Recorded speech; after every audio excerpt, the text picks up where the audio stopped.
Hey guys, I am Habibur Rahman. I hope everyone is very well. Today I'll show you how to optimize the speed of your WordPress website using the WP Rocket plugin. So let's begin. First of all, you will go to WordPress dashboard, click on install plugin. Now click on add new plugin. Now upload your plugin file.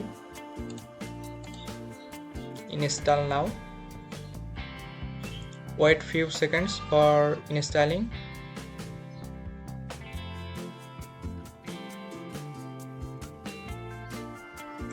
Okay, our plugin is installed.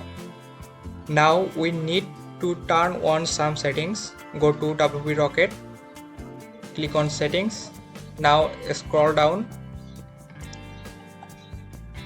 click on tools, choose your tools file. Now click on import settings.